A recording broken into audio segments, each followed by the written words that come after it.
When are you going to take these things that you're taking in? When are you going to take it serious? And you know what I get a lot? Well, Tim, high school, I'm just having fun with my friends. It's like a party, we're having a good time, and there'll be time to get serious. Like, I'll get serious about Jesus when I'm in college. No, you won't. No, because they'll get involved with a fraternity or sorority, and those aren't bad in and of themselves, but we know what happens sometimes. Like, the fun just gets ramped up because now you have freedom, and mom and dad aren't there to jerk on the choker chain a little bit.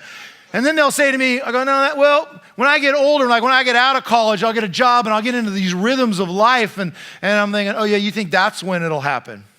Or when I get married, I'm married, I'm settled down.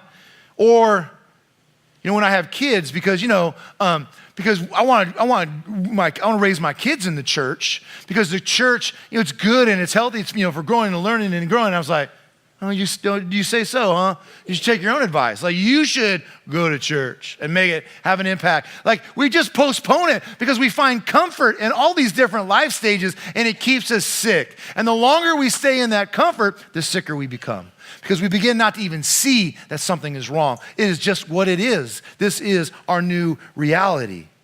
It leads to greater spiritual sickness. So the question is the same for all of us: high school, college, adult, grandma.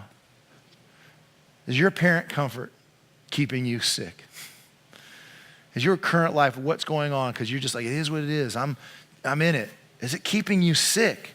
Or will you eventually start to take this life with Jesus, this Jesus thing seriously, and then surrender, invest in the only thing that will ever really pan out, something that will never let you down, and that's a surrendered life to Jesus.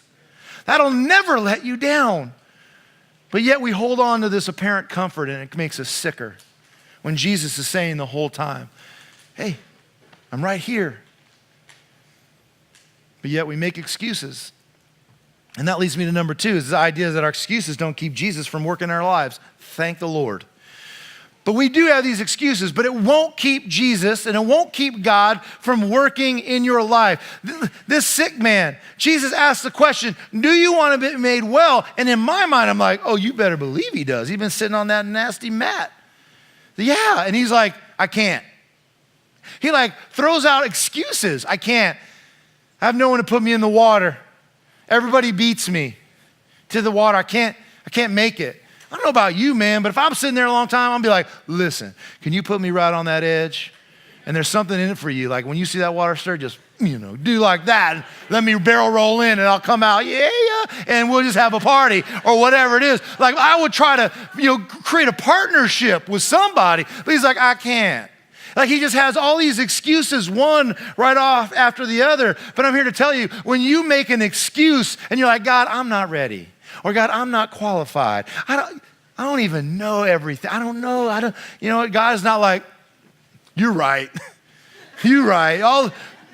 Come back to me when you got it all figured out. You're right. No, that's not what God says, right?